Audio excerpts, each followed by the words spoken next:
أعوذ بالله من الشيطان الرجيم بسم الله الرحمن الرحيم الحمد لله رب العالمين الله تعالى حمد sanolar payg'ambarimiz sollallohu alayhi vasallamga salovatu salomlar bo'lsin. Assalomu alaykum va rahmatullohi va barakatuh. Aziz birodarlar, sizlar bilan Nurun ala Nur Qur'onni o'qib o'rganishlikdagi navbatdagi darsimizni boshlaymiz. Kanalimizda yangi bo'lsangiz obuna bo'lib qo'ying, bitta like bosib videoni tarqatishiga hissangizni qo'shib qo'ying. Xo'p, darsimizni boshlashdan oldin Payg'ambarimiz sollallohu alayhi vasallamning bir hadislari bilan boshlasak, Payg'ambarimiz sollallohu alayhi vasallam shunday dedilar: Kim Allohning kalomidan bir harf o'qisa, unga bitta yaxshilik bor. U yaxshilik 10 barobar qilib beriladi dedilar. Bugungi o'tadigan xo harfimizda o'qiydigan harfimiz 128 ta ekan. Shu 128 tani 10 ga ko'paytirib, Alloh taolo qancha savob berishini kommentariyaga yozib qo'ying.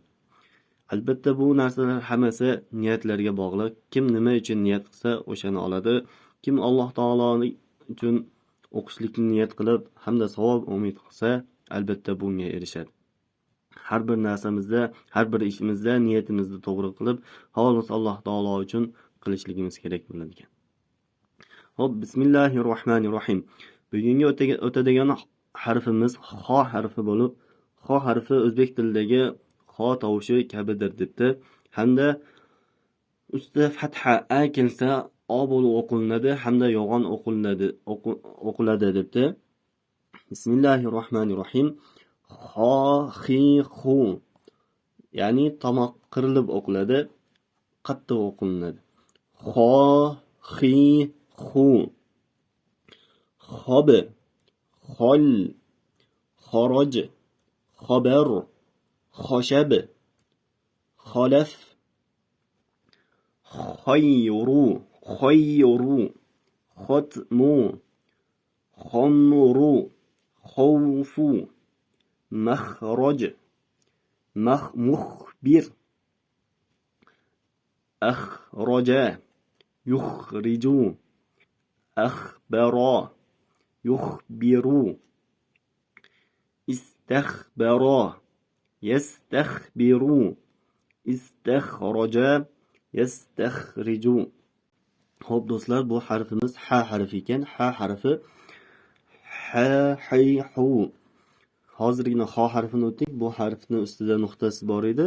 Buni esa nuqtasi yo'q.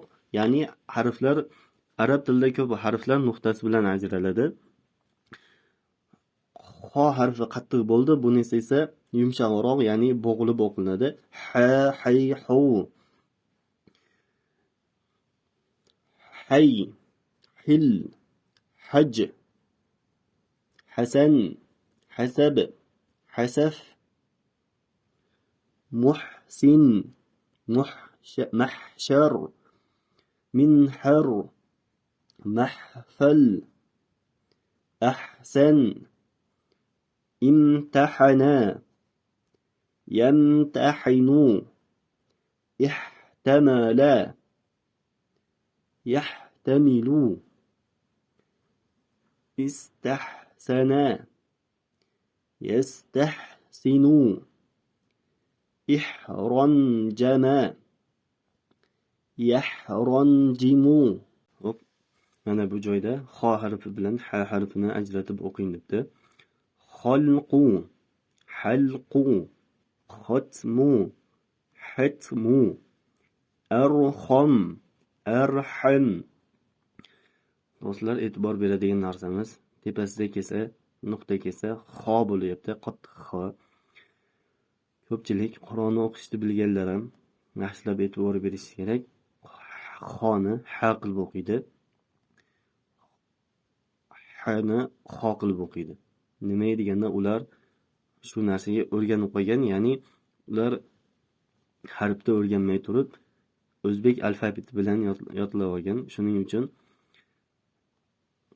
biz arab tilini o'rganayotganimizda qaysi harf xo, qaysi harf ha yaxshilab e'tibor berishimiz kerak. Xo'p, bugun darsimiz shular inshaalloh. Subhana robbika robbil izzati amma yasifun va salamun alal mursalin va alhamdulillahi robbil alamin.